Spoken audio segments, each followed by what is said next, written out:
बिस्मिल्लाहिर्रहमानिर्रहीम। अस्सलाम वालेकुम दोस्तों, अपनी नेक्स्ट वीडियो के साथ आपको वेलकम करता हूं अपने इस चैनल में। उम्मीद है आप सब खैरियत से होंगे। तो चलते हैं आज की अहम न्यूज़ की जानब। सबसे पहले तो स्पेन हुकूमत का पारों से मुतल्लक नया कानून लाने का मनसूबा है, वो किस तरह से मुतासर करेगा एक आम आदमी को, इस पर बात करेंगे।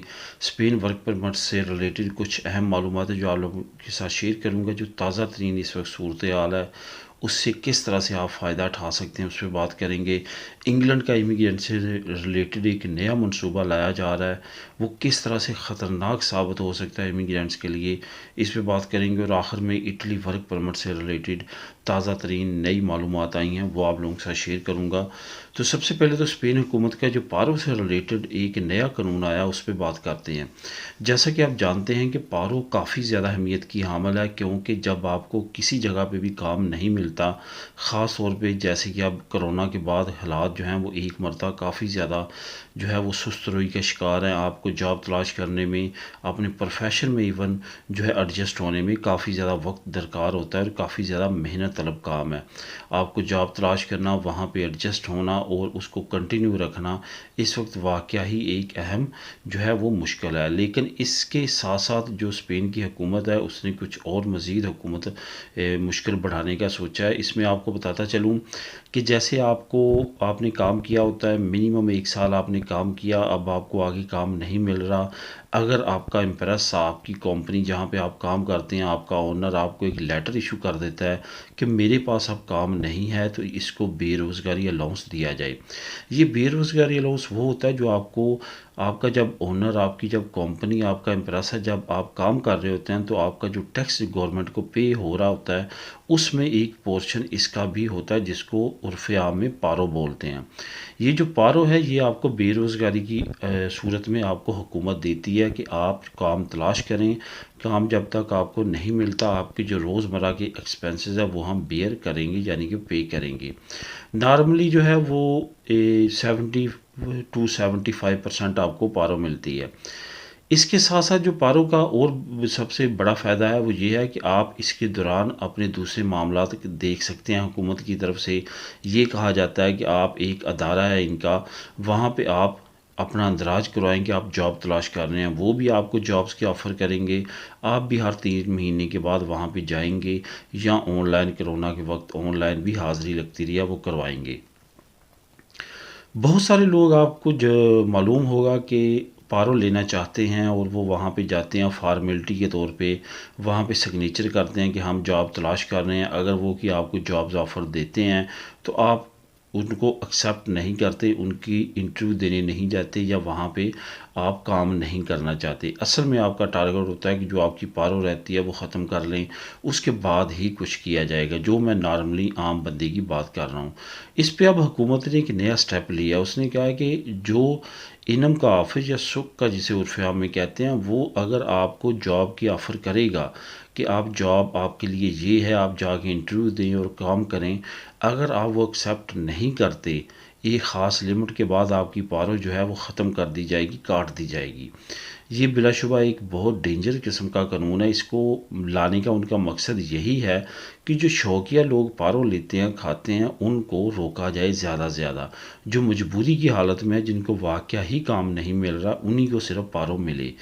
इस नए कानून के आने की वजह से जो आम लोग हैं, जो कि पारो अपनी एक ख़ास अरसे के बाद फिर लेना शुरू कर देते हैं और फिर दोबारा काम शुरू करते हैं, और फिर जब उनकी पारो बनती है वो फिर ले लेते हैं। तो इस तरह के जो लोग होंगे उनको रोकने के लिए सेपे ने, हुकूमत ने ये अहम ऐलान किया। इस पे इम्प्लीमेंट कब होगा इस पे अभी तक जो है इबहम है, लेकिन उन्होंने अनाउंस कर दिया। इसका लिंक मैं नीचे आपको डिस्क्रिप्शन में दे दूंगा, आप उसको ख़ुद भी जो है वो रीड कर सकेंगे और उसको समझ सकेंगे कि असल में ये तमाम जो तरीक़ाकार होगा, जो आपको जॉब्स ऑफ़र की जाएंगी, वो तमाम चीज़ें डिटेल के साथ उस लिंक में जो है वो दर्ज हैं। काफ़ी अहम आर्टिकल है, अगर आप पढ़ना चाहें तो नीचे न्यूज़ लिंक नंबर 1 में मौजूद होगा। स्पेन वर्क परमिट से रिलेटेड कुछ अहम मालूमात आपको दूंगा। इस वक्त जो है वो स्पेन के वर्क परमिट जो हैं वो काफ़ी अच्छी तादाद में और अच्छी लेवल पे पास हो रहे हैं। जहाँ पे आपको बताता चलूँ कि स्पेन इस वक्त जो है वो मुख्तलिफ़ कैटेगरीज़ में वर्क परमिट दे रहा है। नंबर 1 तो वो बच्चे जो एक ख़ास उम्र से ज़्यादा हो चुके थे, यानी कि अपनी 18 साल उम्र से ज़्यादा हो चुके थे और फैमिली वीज़े के साथ अपने वालदैन की अप्लाई करने की वजह से यहाँ नहीं आ सकते थे, उनके लिए सबसे ज़्यादा राय था, उनको काफ़ी ज़्यादा आसानी दी जा रही है वर्क परमिट में। उनके वालदैन यहाँ से उनका वर्क परमिट भेजते हैं तो बहुत जल्दी उनके वहाँ पे वर्क परमिट वीज़ा लग रहे हैं।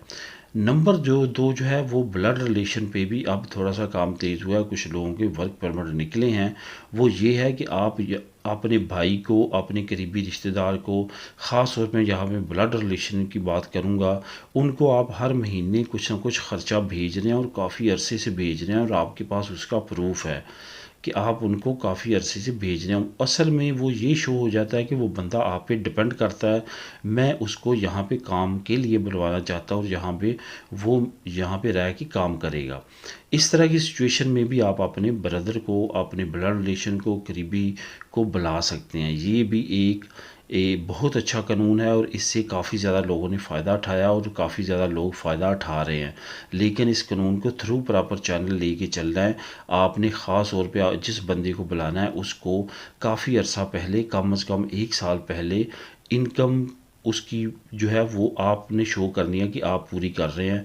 यहाँ से हर महीने आपने डीएच यहाँ से जो है वो करना है, रिया कर दें, उसको मनीग्राम कर दें, उसको वेस्टर्न यूनियन कर दें, लेकिन उसकी रसीदें संभालते रहें और ये याद रहे कि आपके नाम से उसके नाम पे जानी चाहिए। वही प्रूफ के तौर पे जो है वो आप अप्लाई कर सकेंगे और शो कर सकेंगे कि वो बंदा आप पे डिपेंड करता है। ये ना सिर्फ स्पेन का बल्कि यूरोपीय यूनियन के काफ़ी मुमालिक का ये कानून है और ख़ास तौर पे इंग्लिश मुमालिक का कानून ये काफ़ी ज़्यादा अहम है और इसकी वजह से बहुत सारे लोगों ने अपने ब्लड रिलेशन को जो है अपने पास बुलवाया है। इंग्लैंड के बारे में काफ़ी नई अपडेट आई है। इंग्लैंड एक ऐसे मंसूबे पे काम कर रहा है जो कि इमिग्रेंट्स के लिए काफ़ी ज़्यादा ख़तरनाक साबित हो सकता है। ह्यूमन राइट्स ऑर्गेनाइजेशंस ने और यूएनओ का जो रेफ्यूजी एजेंसी है उसने काफ़ी ज़्यादा इस पर क्रिटिसिज्म किया है। इंग्लैंड का ये मंसूबा है कि जो भी लोग इंग्लिश चैनल को अबूर करके फ्रांस से इंग्लैंड के दरमियान जो समंदरी हिस्सा है उसको इंग्लिश चैनल बोलते हैं, उसको अबूर करके इंग्लैंड जाते हैं, कश्तियों के ज़रिए उनको वहाँ से पकड़ के इंग्लैंड में ना रखा जाए बल्कि थर्ड कंट्री में रखा जाए जहाँ पे उनके केस की पैरवी हो। अगर उनका असाइलम जो है वो एक्सेप्ट हो जाए तो उनको इंग्लैंड भेज दिया जाए, वरना उसी मुल्क से उनको डिपोर्ट कर दिया जाए। असल में ये ऑस्ट्रेलिया के मंसूबे की तरह जो है इस पर अमल किया जा रहा है, लेकिन इंग्लैंड को सबसे बड़ी इस वक्त प्रॉब्लम ये है कि जबराल्टर जो कि ज़ेरे साया इंग्लैंड के स्पेन का एक छोटा सा हिस्सा है, वहाँ के गवर्नर ने भी इस सेंटर को खोलने से इनकार कर दिया। अल्बानिया ने इनकार किया, रवांडा ने इनकार किया और बाकी कुछ अफ्रीकन ममालिक हैं जिन्होंने इनकार किया कि वो इस तरह के सेंटर्स ओपन नहीं कर सकते। हालांकि इंग्लैंड की हुकूमत चाहती थी कि इन्हीं ममालिक में ये सेंटर्स ओपन हों। अब देखते हैं इंग्लैंड की हुकूमत आने वाले वक्त में सेंटर्स कहाँ खोलने की कोशिश करती है। लेकिन यहाँ पे आपको बताता चलूँ कि जो होम सेक्रेटरी है इस वक्त इंग्लैंड की, प्रीति पटेल, उसकी 100% कोशिश है कि ये सेंटर लाजमी तौर पे खुले और इन इमिग्रेंट्स को जो कि इंग्लिश चैनल को अबूर करके यूके जाते हैं और असाइलम अप्लाई करना चाहते हैं, इनको वहाँ पे रखा जाए ताकि वहाँ पे रहते हुए इनका तमाम प्रोसेस हो और वहीं से इनको डिपोर्ट कर दिया जाए। अब देखते हैं ये हुकूमत कहाँ तक कामयाब होती है, क्योंकि इसके ख़िलाफ़ काफ़ी ज़्यादा क्रिटिसिज्म भी बढ़ती जा रही है। इटली वर्क परमिट से रिलेटेड आप लोगों के साथ अहम कुछ मालूमात शेयर करूंगा। इटली के वर्क परमिट आपको मालूम होगा कि मार्च के तकरीबन मिड तक जो है वो खुले रहेंगे और काफ़ी ज़्यादा स्पीड के साथ जो इटली के वर्क परमिट्स हैं वो जमा हो रहे हैं।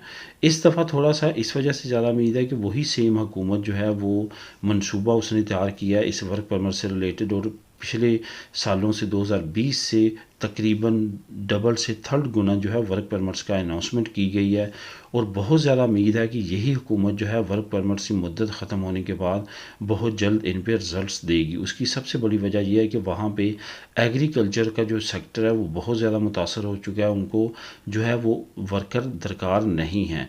पहले जो सेंट्रल यूरोप और बाकी जो ममालिक जैसे रोमानिया, बल्गारिया, पोलैंड, वहाँ से लोग आते थे सीजनल काम करने के लिए, लेकिन कोरोना वायरस के बाद वहाँ से भी लोग नहीं आ रहे। अब इटली के पास इसके अलावा और की रास्ता नहीं है कि वो गैर मुल्कियों को, गैर यूरोपियन ममालिक के लोगों को वर्क परमिट पे अपने मुल्क में बुलाए और सीजनल पे और नॉन सीजनल पे। बहुत ज़्यादा उम्मीद है कि ये वर्क परमिट्स जैसे बंद होंगे मार्च में, वह फ़ौरन इन पे रिज़ल्ट्स आना शुरू हो जाएंगे। इस वजह से कोशिश करें वो लोग जिन्होंने 2020 में जमा करवाए थे वो दोबारा से अब अपनी फ़ाइलें नई सिरे से जमा करवाएं, ताकि उनके रिज़ल्ट्स भी बहुत जल्दी और काफ़ी स्पीड के साथ आएँ। अब देखते हैं आने वाले वक्त में इटली इससे रिलेटेड 1-2 महीनों में, 3 महीनों में क्या फ़ैसला करता है और कितनी रफ्तार के साथ ये वर्क परमिट्स निकालता। लेकिन ये ओवरऑल कंडीशन ये है कि जिस तरह से अब इस वक्त हुकूमत पे प्रेशर है, आने वाले चंद महीनों में इंशाल्लाह ताला ये तमाम वर्क परमिट्स निकलना शुरू हो जाएंगे। तो दोस्तों, ये थी आज की अहम न्यूज़। मिलेंगे नेक्स्ट वीडियो में नई न्यूज़ अपडेट के साथ। अल्लाह हाफिज़।